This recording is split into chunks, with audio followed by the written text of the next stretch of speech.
Swayam Prabha. Digital India. Educated India.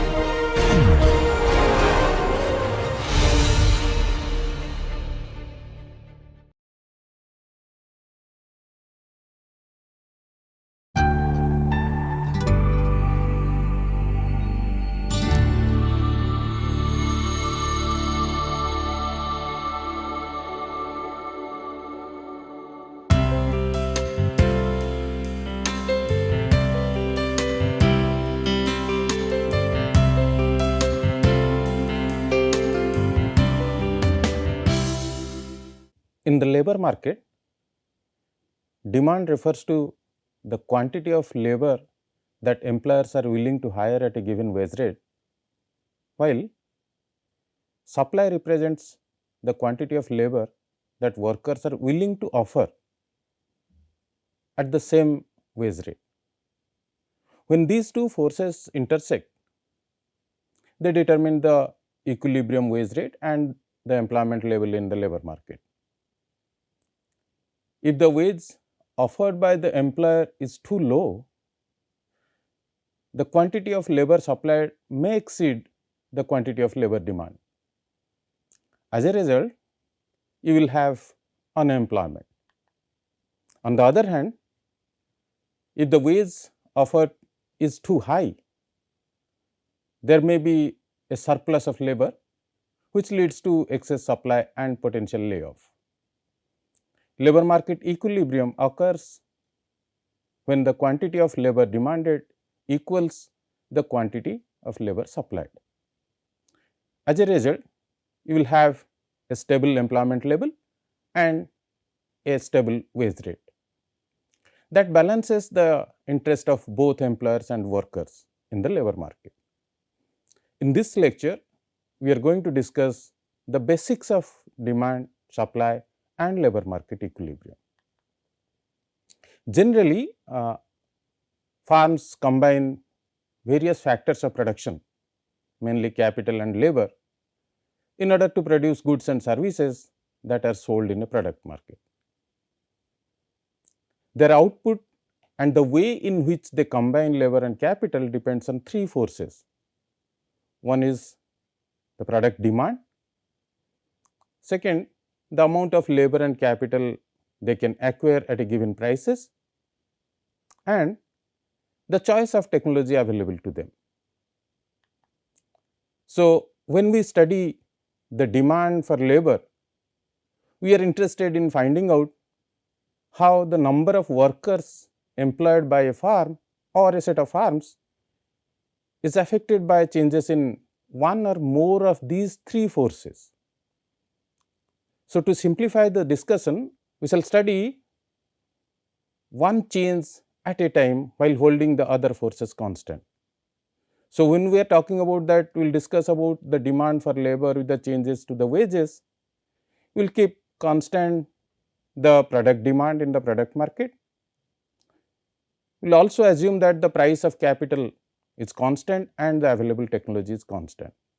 Then, keeping one thing constant and the other two factors keep changing, we will discuss how the demand for labor is affected in the labor market. Here, we have taken a hypothetical industry data on wage rate and desired employment level. As you can see, as the wage rate increases, the desired employment level declines. If you plot these data, you will find that the demand for labor is downward sloping, which means as the wage rates decline, you can see the number of workers, the demand for number of workers increases and vice versa. If there is increase in wages, the demand for workers decline. So, we are having an inverse relationship between the demand of labor and the wage rate of a particular industry. So, how does the number of employees or the total labor hours demanded vary when wages changes? Suppose for example, we could vary the wages facing a certain industry over a long period of time, but keep the technology available, the conditions under which the capital is supplied, and the relationship between product prices and the product demand remain unchanged. What would happen to the quantity of labor demanded if wage rates were increased? So, when wage rates increase, keeping these factors constant, the two effects work together. One is the scale effect, another one is the substitution effect. Let us discuss these two effects in detail. First, the scale effect. Higher the wages imply higher costs, and usually it leads to higher product prices, because consumers respond to higher prices by buying less, and employer would tend to reduce their level of output and employment, other things being constant. So, this decline in employment is called the scale effect, the effect on desired employment of a small scale of the production. So, this is what is called the scale effect. Second, as wages increase, assuming the price of capital does not change at least initially, employers have the incentive to cut costs by adopting technology that relies more on capital and less on labor. So, the desired employment would fall because of a shift towards a more capital intensive mode of production. So, this effect is termed as the substitution effect, because the wage rises, the capital is substituted for labor in the process of production. So, higher wage, higher cost leads to higher price in the product market, leads to low product demand, which leads to low production, which leads to less demand for labor, is the scale effect. Whereas, higher wage leads to increase in the cost of labor, leads to induce the farm to substitute it by capital, assuming the price of capital constant, which leads to less demand for labor, is the substitution effect. So, these two effects work together, which leads to having a downward sloping of the demand curve, or an inverse relationship between these two variables, demand for labor and wages. Let us try to understand what happens to the labor demand when one of the other forces other than wage rate changes, like the demand for product in the product market. So, when changes in the demand for product in the product market happens, let us say there is an increase in the demand for the goods and services in the product market,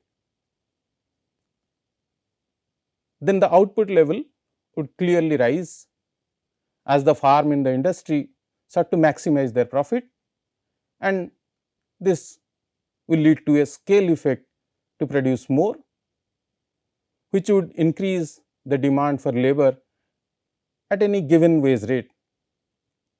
As long as the relative prices of capital and labor remain unchanged, there will be no substitution effect.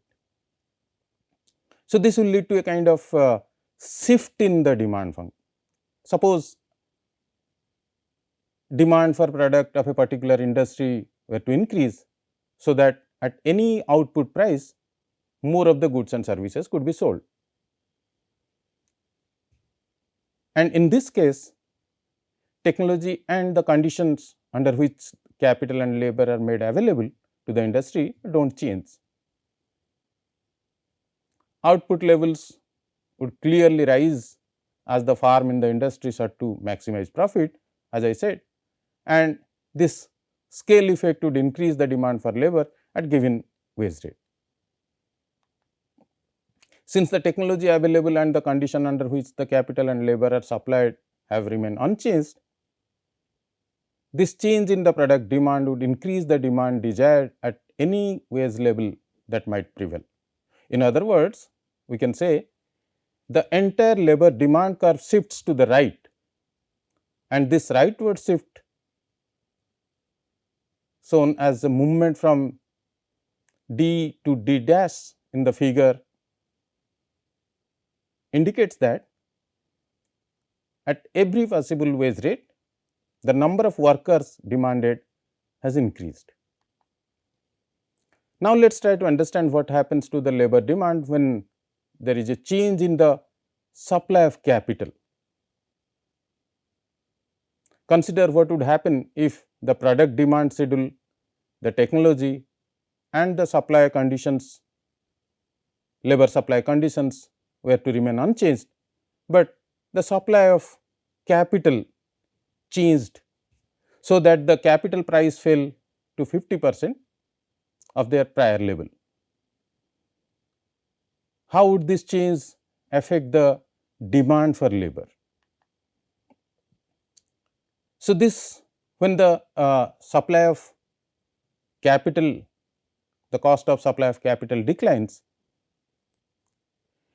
two effects can work together, both the scale effect as well as the substitution effect. Sometimes it may happen that the scale effect dominates the substitution effect. In that case, the demand for labor will shift towards right. Sometimes it may happen that the substitution effect may dominate the scale effect.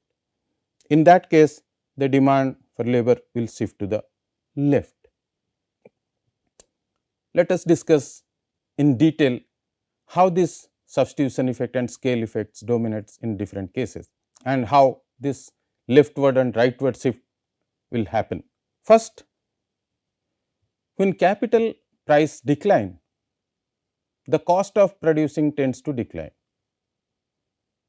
and the reduced cost stimulates the increase in the production, and these increases tends to raise the level of desired employment at any given wage rate. So, the scale effect of a fall in the capital price will tend to increase the demand for labor at each wage level. Therefore, the demand for labor tends to shift to the right.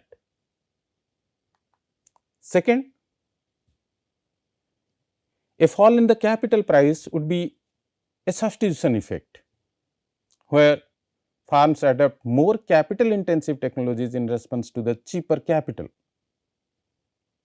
Such firms would substitute capital for labor and would use the less labor to produce a given amount of output than before. With less labor being desired at each wage rate and the output level, the labor demand curve tends to shift to the left. So, a fall in the capital price generates two opposite effects on demand for labor. One is the scale effect, another one is the substitution effect. The scale effect will push the labor demand curve towards right, while the substitution effect will push it to the left. As you can see from the figure, either effects could dominate. So, if substitution effect dominates over the scale effect, the labor demand curve will shift to the left, and if the scale effect dominates over the substitution effect, then the labor demand curve will shift to the right. However, economic theory does not have a clear-cut prediction about how a fall in the capital price will affect the demand for labor. Further, it is important to distinguish between a shift in the demand curve and movement along a demand curve. As you can see, labor demand curve is the function of labor desired as a function of the wage rate. When the wage changes and other forces held unchanged, one moves along the demand curve. So, when there is a change happens with the wage rate and the demand for labor, you are moving along the demand curve. However, when one of the other forces changes, like the demand for the product in the product market or the supply of capital in the factor market, there will be a shift in the demand curve. Unlike wages, these forces were not directly shown when we draw the demand curve for the labor. Therefore, when they change, a different relationship between wage and desired employment prevails, and this shows up a shift in the demand curve. We can integrate all these things together to understand the demand for labor. Like you can see, the farm interact with the consumer in the product market by selling certain goods and services. The outcome of this product market is the price and the product demand. The farm interact with the capital in the capital market. The outcome would be the supply of capital and the price of capital in the capital market. The farm interact with the labor in the labor market, which outcomes are the wage rate and the demand for labor. When keeping the price of capital constant, the product demand constant, the price of product constant, when we draw the relationship between wage and the demand for labor, we find this is having a downward sloping. So, we are moving along with the demand function. Now, when there is any changes happens to the product demand in the product market, the supply of capital in the capital market, keeping the wage rate constant, there happens a shift in the demand function. This shift can be left or towards right. So, the demand for labor in the labor market is a comprehensive study, how it relates with respect to the wage, how it relates with respect to the supply of capital, how it relates to the product demand in the product market. The demand for labor can be analyzed at various level, at market level, at industry and at a particular farm. And also the demand for labor can be analyzed in terms of long run demand function and short run demand function. It takes time for the employer to substitute capital for labor and vice versa, and the consumers may not change their product demand very much with response to their price changes. So, one can study with respect to the timeline short run demand function for versus the long run demand function. Having looked at a simple model of behavior on the buyers or the demand side of the labor market, we now turn to the seller or supply side of the labor market. For this purpose, in this discussion at this point of time, we shall assume that workers have already decided to work, and the question that they face is that what occupation and what employer to choose. So, the supply of labor to a particular market is positively related to the wage rate prevailing in that market, holding other wage rates constant. So, here we have taken the wages for the paralegals the legal assistants. The occupation we have considered here is the paralegals, the legal assistants, and the industry of the paralegals. So, you can see as the wages for the paralegals increases, the supply of the number of paralegals enter into the labor market increases. So, the labor supply function is having a positive relationship between the number of workers and the wage rate. Let us consider the supply of labor to the entire market, not just to a particular farm, as I said. In this case, we have considered the one of the markets, one of the occupations like the legal assistants or the paralegals. Let us try to understand how will supply respond to the changes in the wages of paralegals they might receive in this particular market. If the salaries and wages in other occupations are held constant and the wages of paralegals rise, we would expect to find more people wanting to become paralegals.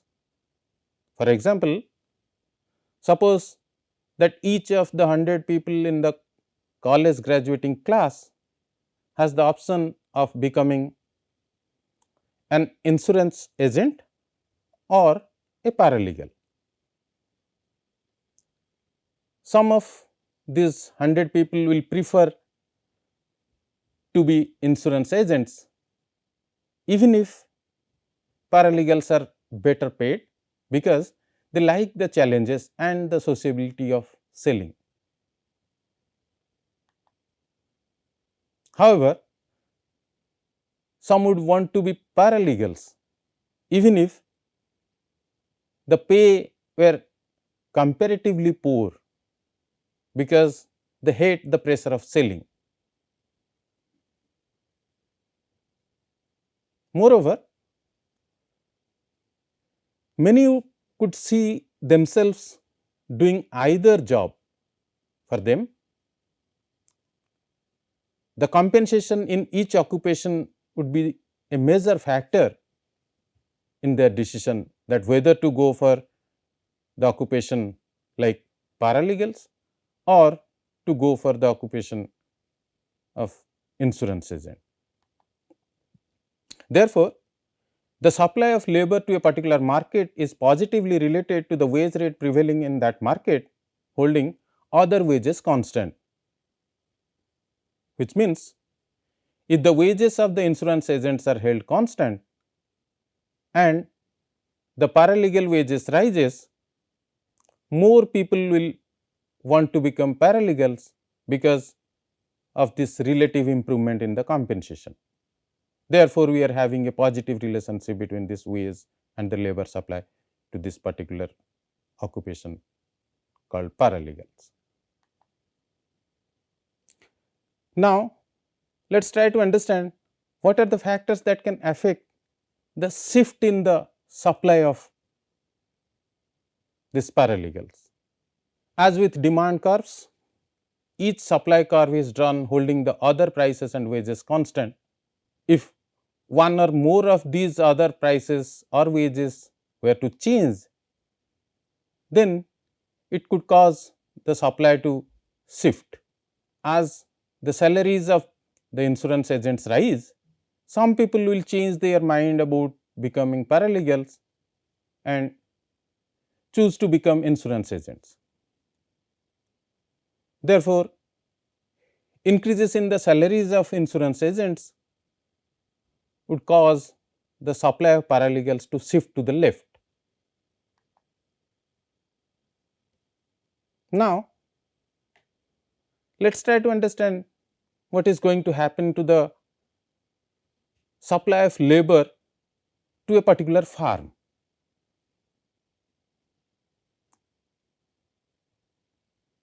There could be many farms in this paralegal industry. Let us try to understand what is going to happen to the supply of labor to a particular farm in that paralegal industry. There could be many farms, those who are hiring these paralegals. So, having decided to become a paralegal, an individual would then have to decide which offer of the employment to accept. If all employers were offering the paralegal jobs that were more or less alike, the choice would be based on entirely on compensation. It would be unwise for a firm to pay a wage below what others are paying. In that case, it could not attract any employees. On the contrary, no firm would be foolish enough to pay more than the going wage rate, because it would be paying more than it would have to pay to attract a suitable number of and quality of employees. Therefore, the supply curve to a firm then are horizontal, as you can see in this figure. It indicates that at the going wage rate, a firm would get all the paralegals it needs. If the paralegal wage paid by the others in the market is W0, then the firm's labor supply is S0. If wages falls to W1, then the firm's labor supply curve becomes S1. Now, you can see different slope for market supply curve and for the supply curve of a firm. The market supply curve is upward sloping, whereas the firm's supply curve is horizontal. So, the difference in slope between market supply curve and the supply curve to a firm is directly related to the type of choice facing the workers. In deciding whether to enter the paralegal labor market, workers must have both the compensation and the job requirements of alternative options such as insurance agent. If wages of these paralegals were to fall,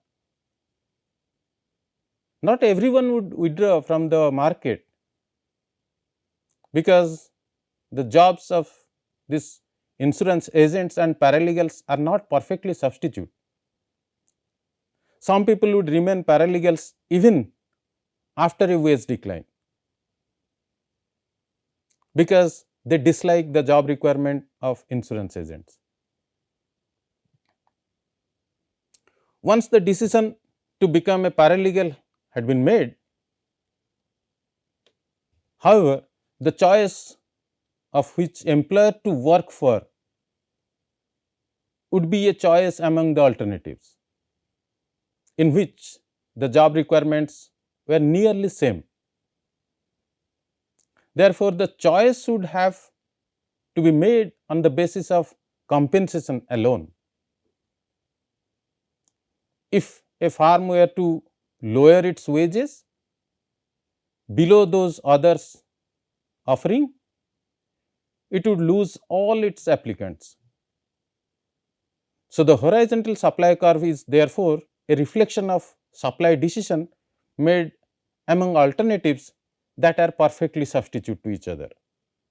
For now, we will assume that individual firms like individual workers are wage taker, which means the wage they pay to their workers must be very close to the going wage rate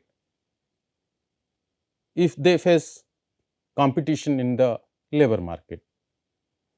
Neither individual workers nor the firms can set a price which is called wage for the labor much different from the going wage rate.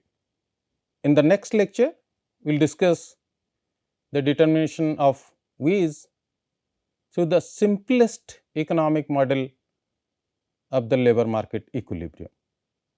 Thank you.